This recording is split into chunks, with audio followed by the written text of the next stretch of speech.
But some commentators strongly disagree. They believe the headlines only show the lowest level of a much bigger system. Recent podcast discussions suggest that the real story might involve a large network of influence reaching far beyond one person. The idea is not that everything is proven, but that the pattern itself is suspicious. Entertainment bosses, financial leaders, and corporate power figures often seem to avoid real consequences together. Before going any further, people say it's important to understand what Diddy is accused of, based on public information. Federal prosecutors claim he used his power and money to pressure people into disturbing situations. Online discussions talk about private gatherings, sometimes called freak-offs, where people were allegedly put in dangerous or confusing situations, sometimes without fully knowing what was happening. Reports say over 100 people have come forward with accusations connected to Diddy, including serious claims involving minors. These are still allegations and part of ongoing legal cases. The situation grew even bigger after 50 Cent released his Netflix documentary, The Reckoning. The documentary didn't solve the case, but it made people talk more about it. What many viewers focus on is the idea that Diddy may not have been acting alone. This is where Joe Rogan's comments really stood out. He compared Diddy's situation to Jeffrey Epstein's case. In both cases, people were charged, but the bigger network around them seemed untouched. Rogan pointed out that when someone is charged with trafficking, the public almost never learns who the trafficked people were for. The Epstein case raised those questions. So did Ghislaine Maxwell's conviction. In both cases, people felt like important pieces were missing. Critics believe this shows that people at the top often stay protected, while others take the blame. The conversation then moved to celebrities who admitted they attended Diddy's parties in the past. Names like LeBron James and Ashton Kutcher came up again, not as accusations, but as examples of how normal these parties once seemed. Rogan asked a simple but uncomfortable question: how could so many people be around and see nothing? From there, people started looking higher up the power ladder. Some say Diddy was powerful, but not the most powerful. That's where Universal Music Group comes in. Its CEO, Lucian Grange, is often described as one of the most powerful people in the music industry. Online discussions mention a lawsuit involving an artist called Lil Rod, where Grange's name reportedly appears. The claim is not that guilt is proven, but that the lawsuit raises questions about whether big companies protect powerful people. Some documents discussed online claim Grange knew about or attended some gatherings. These claims are still allegations, but they have caused intense debate. Candace Owens also spoke about this. She said mainstream media isn't covering the lawsuit because Lucian Grange is too powerful. She pointed out that his name appears in legal documents, along with other Universal Music Group executives. According to these claims, when billions of dollars are involved, accountability becomes selective. That may explain why major news networks haven't fully covered the story. Another name that keeps coming up is Jay-Z.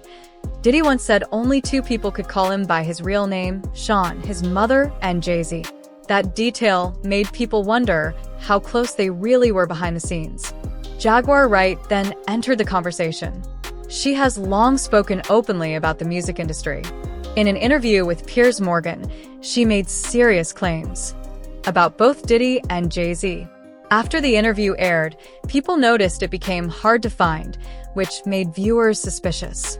Wright asked why Jay-Z could go on national TV and never be asked about long-standing rumors.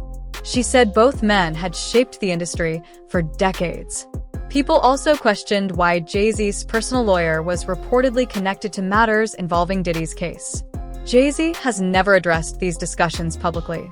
Many believe silence is not accidental, but strategic. Rogan has said powerful people use lawyers and fixers to control what becomes public. One lawyer often mentioned is Alan Grubman. He represents many top stars and helps keep sensitive information hidden using contracts and NDAs. According to this view, information is power, and those who control it decide what stories disappear. This idea connects back to Epstein. Some believe Diddy, like Epstein, was a facilitator, not the mastermind, but someone who hosted private spaces where powerful people felt safe acting without consequences. If recordings were made, people ask who they were really for. Online theories suggest politicians, executives, and elites may be involved, but remain unnamed. After federal raids on Diddy's homes, reports say a huge amount of recorded material was taken. Some commentators believe this footage was insurance, not blackmail. Megyn Kelly also questioned why Diddy wasn't charged over video showing him assaulting Cassie Ventura. That raised more questions. Who controls the recordings now? What's on them? And what would happen if powerful people were exposed? In 50 Cent's documentary, viewers noticed images of Bishop T.D. Jakes during discussions of Diddy's parties. Many believe this wasn't random. When asked about it, Bishop Jakes spoke about forgiveness instead of clearly denying involvement, which made people uneasy.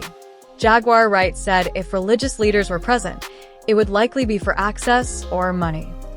She called these gatherings leverage zones. Some now describe everything as a pyramid. At the bottom are famous celebrities. Above them are executives and media gatekeepers.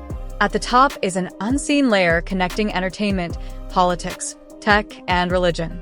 Dave Chappelle once spoke about this system. He said leaving one network is like leaving one plantation for another. Different owner, same control. So the final question remains: are these events random? Or are people finally seeing cracks in something much bigger? Let us know what you think in the comments. Stay curious. Keep asking questions. We'll see you next time. You said, hook body each Kantian 1,000 words. ChatGPT said, below is a long-form script with 2 sections only. Hook, 1,000 words body. 1,000 words same serious, unsettling tone, but written so a 10-year-old can understand it clearly. Nothing important is removed. No accusations stated as facts. Everything framed as discussion, questions, and public conversation. What if the biggest stories in the world are not the ones we are shown, but the ones we are never allowed to see? Lately, something strange has been happening. People are not just talking about one man anymore. They are talking about a system.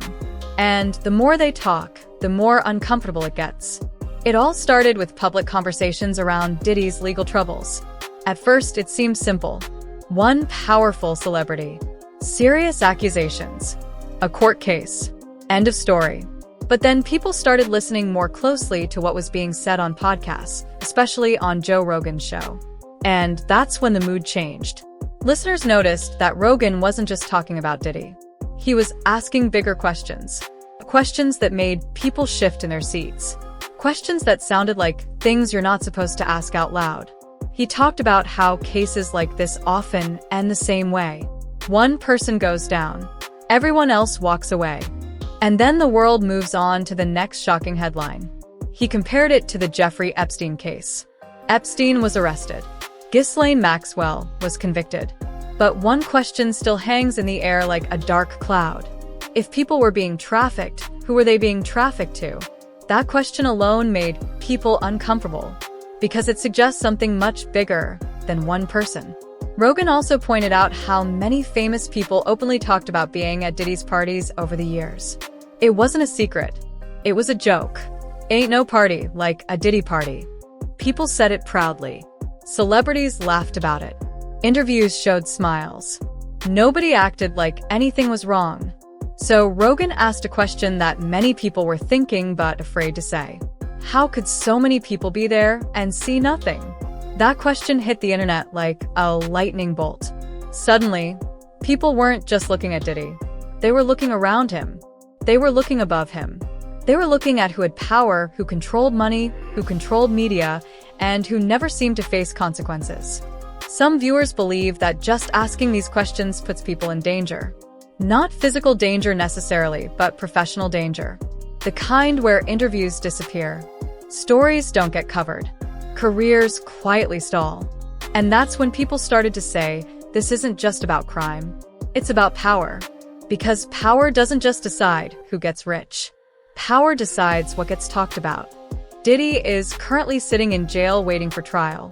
To many people, that should feel like justice starting. But to others, it feels like the story is being stopped right where it's most convenient. They believe Diddy might be the lowest visible layer of something much deeper. Online discussions began to suggest that entertainment scandals often follow the same pattern. A famous face is blamed. A few details come out. Then silence. No full picture. No full list of names. No explanation of how something like this could happen for years. That's why 50 Cent's Netflix documentary, The Reckoning, mattered so much to viewers. It didn't give answers, but it reopened questions people felt were being buried. And the biggest question of all was simple. Was Diddy really acting alone? That's where comparisons to Epstein became impossible to ignore. Not because the cases are identical, but because the structure looks similar. One man hosts private gatherings. Powerful people attend. Allegations surface. Recordings are rumored. And yet, the list of people held accountable remains extremely short. That's when the idea of a facilitator started spreading online. A facilitator is not the boss at the top. A facilitator is the person who creates the space, the house, the party, the privacy, the cover. Someone who makes powerful people feel safe doing things they would never want exposed. If that idea is true, then Diddy wouldn't be the top of the pyramid. He would be somewhere in the middle. And that's a terrifying thought. Because if he's not the top, then who is? As people followed that question upward, they ran into something even harder to talk about. Corporations, media companies, music labels, executives whose names are rarely spoken by the public, but who control entire industries. That's when Universal Music Group started appearing in conversations. Its CEO, Lucian Grange, is often described as one of the most powerful men in music. Not a celebrity, not someone you see on stage, but someone who decides who becomes famous, who stays famous, and who disappears. A lawsuit involving an artist known as Lil Rod reportedly mentioned Grange's name, not as a proven criminal, but as someone whose presence raised questions. Questions about whether major companies protect powerful figures instead of exposing them. Some online commentators believe this explains why mainstream news barely touches certain details. Because when corporations control advertising, music catalogs, and media access, they also control silence. Candace Owens openly said this. She claimed the reason major outlets aren't covering the lawsuit is because the people involved are too powerful. That idea scared people more than any accusation ever could, because it suggests that truth isn't hidden. It's managed. And then another name resurfaced again and again. Jay-Z.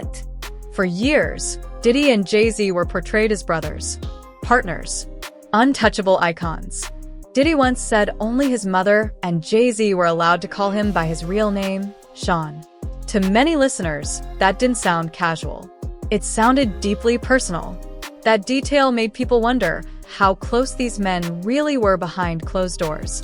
Then Jaguar Wright stepped into the spotlight. She has been warning about the music industry for years. When she spoke on Piers Morgan's show and made claims involving Diddy and Jay-Z, people paid attention. But what shocked them even more was what happened next. The interview became hard to find. That raised alarms. Why would an interview disappear in the age of the internet? Why wasn't Jay-Z ever asked directly about long-standing rumors when he appeared on major shows? Why did silence feel so organized? This is where the hook becomes impossible to ignore. Because once you see the pattern, you can't unsee it. The same names avoid questions. The same stories stop halfway. The same people stay protected. And that leaves us standing at the edge of a question that feels bigger than entertainment, bigger than celebrity, and bigger than one case. Are we watching random scandals? Or are we finally seeing the cracks in a system that was never meant to be questioned?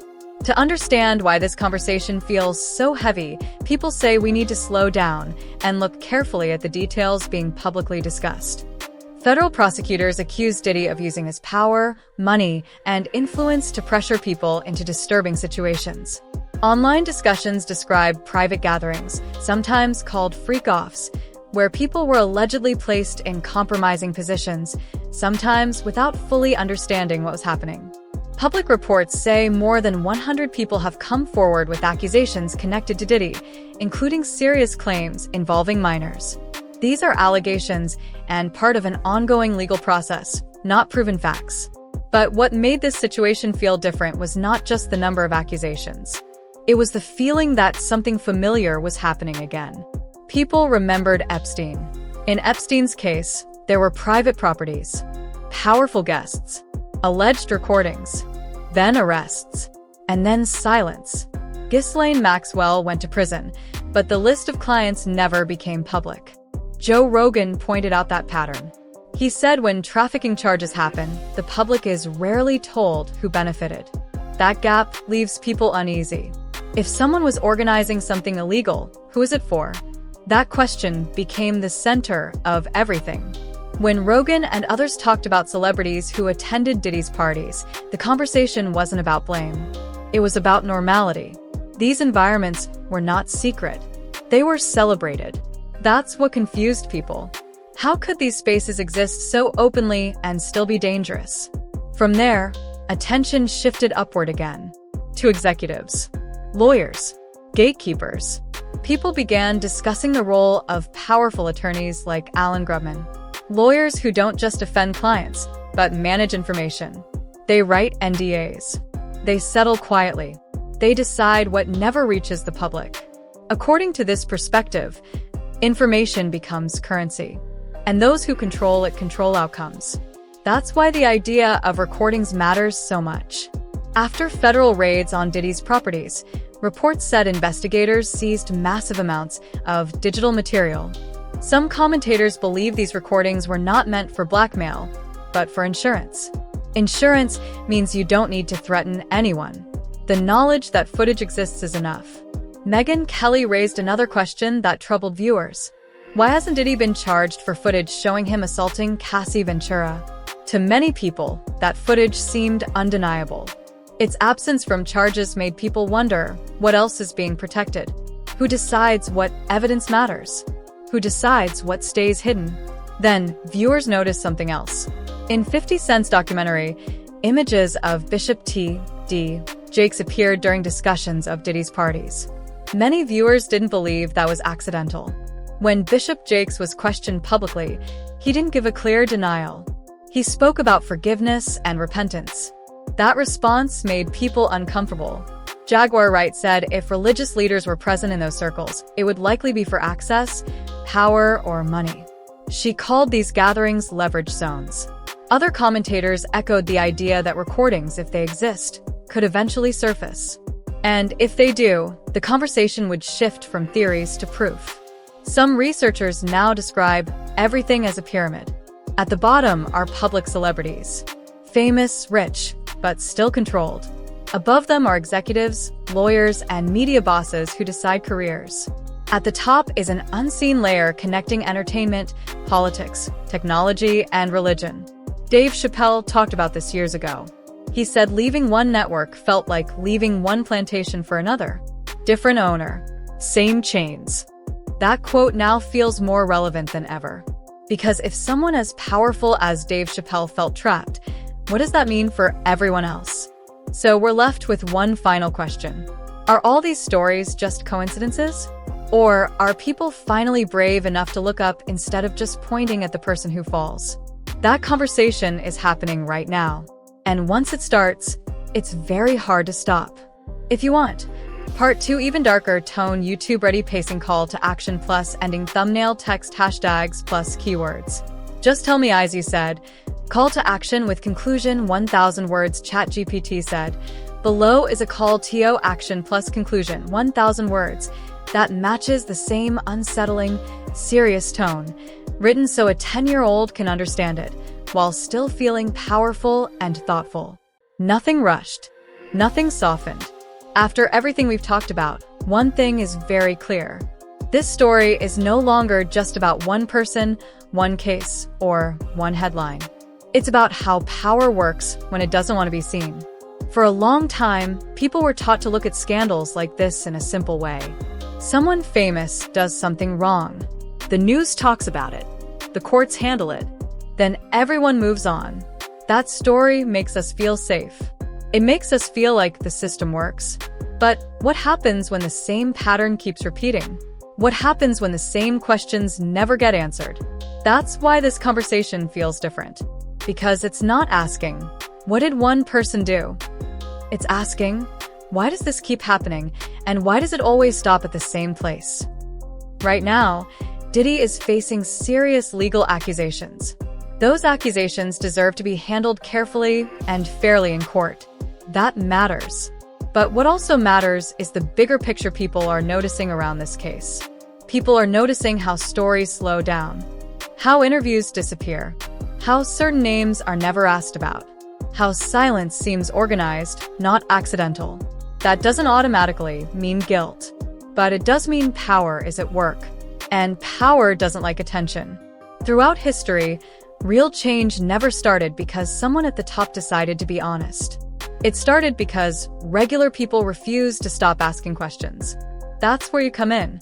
The most important thing you can do right now is not to pick sides, rush to judgment, or believe every rumor you see online. The most important thing you can do is stay curious. Curiosity is powerful. Curiosity is dangerous to systems built on silence. When you ask why certain stories don't get covered, you're doing something important. When you notice patterns instead of just moments, you're thinking critically. When you question why accountability feels uneven, you're not being hateful. You're being aware. And awareness is where real change begins. So, here's the call to action. Don't let this conversation end here. Talk about it respectfully. Share information responsibly. Question narratives without spreading lies. Pay attention to who speaks and who never does. Notice which questions are asked and which are avoided. And most importantly, don't let distractions pull your focus away. Because distractions are powerful tools. When one shocking story replaces another overnight, it keeps people from connecting dots. When outrage burns fast and disappears, nothing changes. Systems stay the same. Only the headlines move on. If this really were just about one man, the story would be simple. But it isn't simple. It involves media. It involves corporations. It involves lawyers. It involves silence. It involves fear. It involves control. That doesn't mean everyone involved is guilty. But it does mean everyone involved has influence. And influence shapes reality more than truth does. This is why comparisons to Epstein keep coming up. Not because the cases are identical, but because the feeling is familiar. One visible fall, many invisible protections, and a public left with unanswered questions. History shows us that when systems are exposed, they don't collapse all at once. They crack slowly, one question at a time, one whistleblower at a time, one conversation at a time. You don't need to be famous to matter in that process. You don't need millions of followers. You don't need insider access. You don't need to know the truth. You just need to keep asking honest questions. Why does power protect itself? Why does accountability stop at certain levels? Why does silence often speak louder than denial? Those questions don't make you dangerous. They make you awake. And that's why some people don't want them asked. So, as this story continues to unfold, don't rush to forget it. Don't let it fade into the background noise of the internet. Watch what happens next. Watch what gets covered. Watch what doesn't. Watch who speaks. Watch who stays quiet. Watch how fast the narrative shifts. Because those movements tell you more than any headline ever will. If new evidence appears, let it be examined. If allegations are proven false, accept that. If wrongdoing is proven, demand accountability, not just for one person but for the systems that allowed it. Justice should never stop where power begins.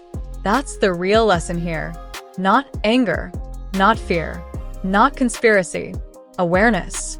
So before you scroll past this, before the next viral story pulls your attention away, pause for a moment. Ask yourself, what kind of world do we live in when truth depends on permission? What kind of system survives only when people stop looking up? And what happens when people finally refuse to look away? That's where this story truly ends. Or begins. Now we want to hear from you. What do you think? Do these patterns feel familiar? Do you believe this is coincidence or connection? Share your thoughts in the comments. Keep the conversation thoughtful. Keep it respectful. Keep it curious. Because the moment people stop asking questions is the moment power wins. Stay aware, stay curious, and we'll see you next time.